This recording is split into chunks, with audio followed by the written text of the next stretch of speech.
Hi students, good morning. Next topic is activity diagram. So this activity diagram is a behavioral diagram,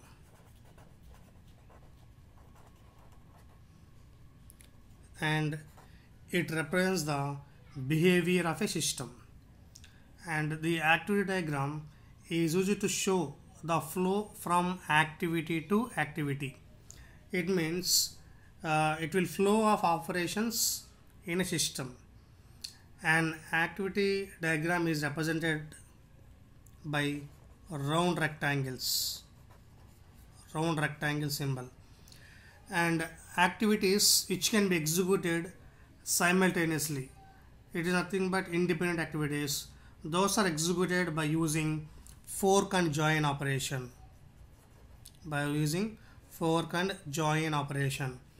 For each fork operation, we must use join operation. Fork వాడామంటే ఖచ్చితంగా join ఆపరేషన్ని మనం ఖచ్చితంగా ఉపయోగించాలి. To show the decision making we use decision node. For each decision node, we use a merge node. And in this activity diagram, we use swim lanes. The swim lanes are used to separately represent the functionality done by various actions or objects. Like all other diagrams, activity diagram addresses the dynamic aspects of a system. It is the dynamic aspects of a system.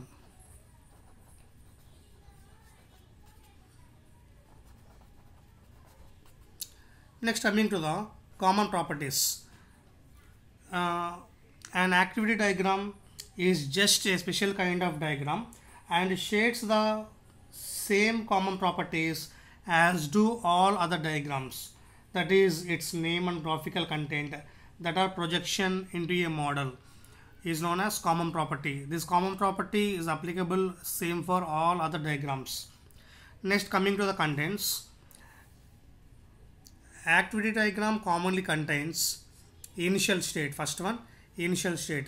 Initial state is also called as start state. So it means it is the starting state before any activity take place. So it is called as initial state. So it is a notation for initial state. So here in this initial state, so it is represented by black filled circle. So here in this activity diagram, the initial state for any UML activity diagram, it is the marks the entry point and the initial state activity.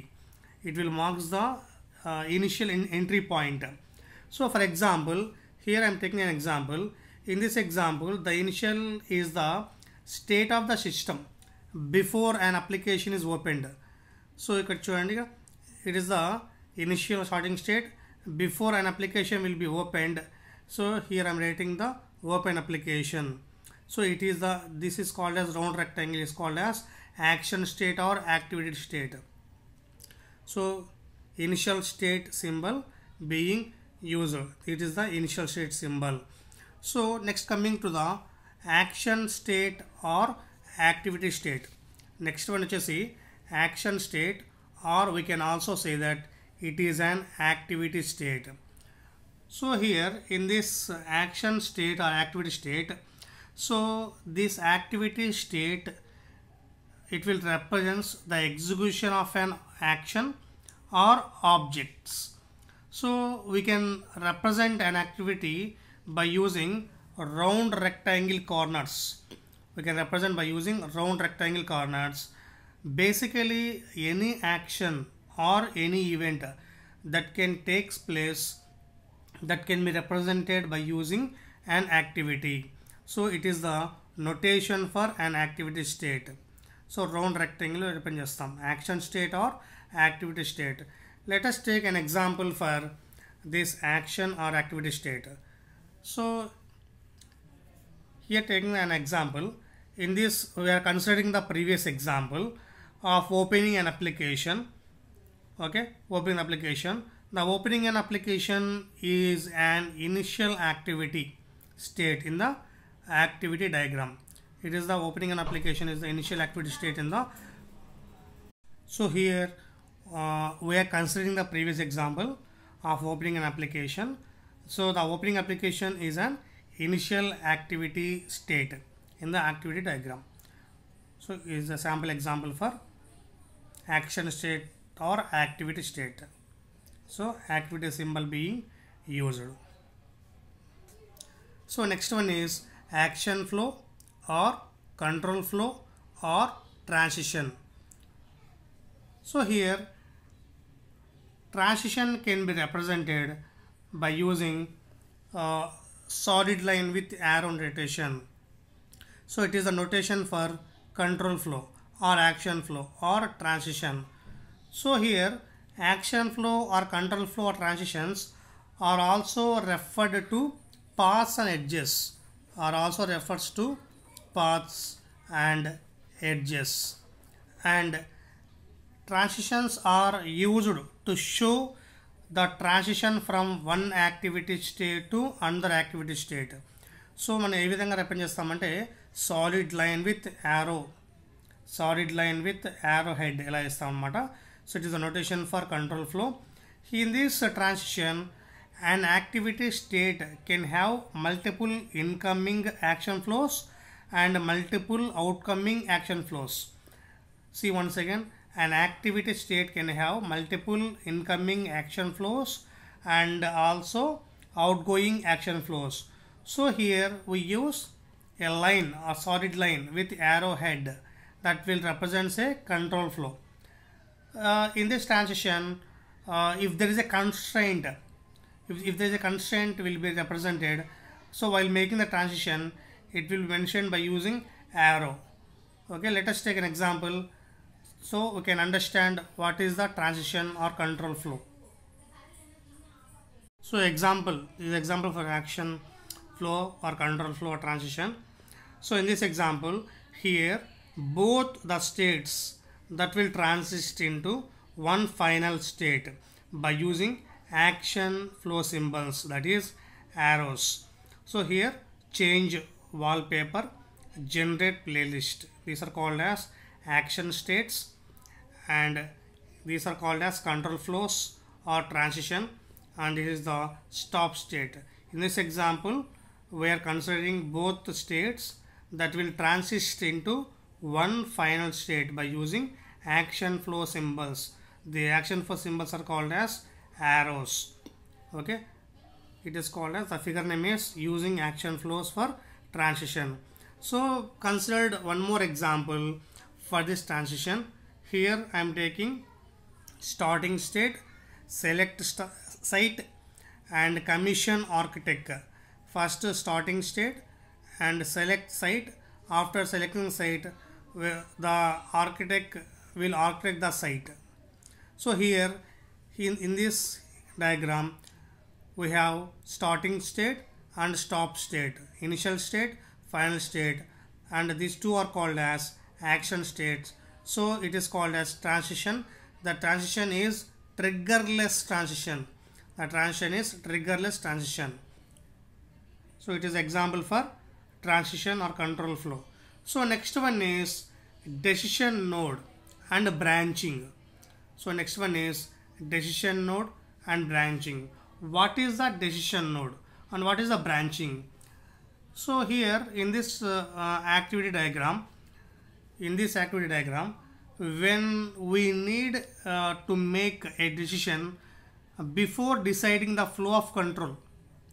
See once again, when we need to make a decision before deciding the flow of control, we use decision node. So ఇక్కడ చూసామనుకోండి diamond symbol ఉపయోగించుకుంటాం ఇక్కడ. So here condition, so if condition will be true then it will goes to the this way. If condition will be false, it will goes to this way.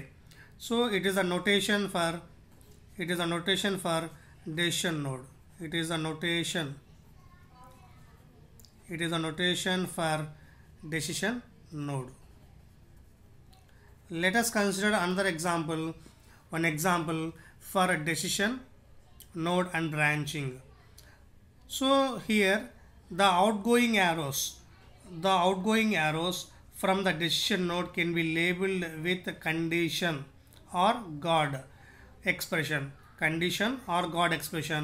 It will always include two or more output arrows.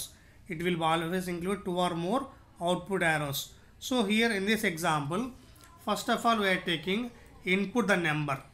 So ఇక్కడ first input the number తీసుకుంటున్నాం. For example, if the number is odd, here we are checking the condition. So condition check చేస్తున్నాం. So condition true or false.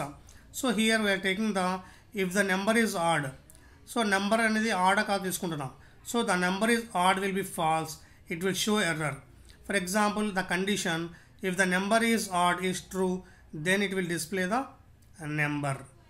So here we are using an activity diagram using the decision node. It is a decision node.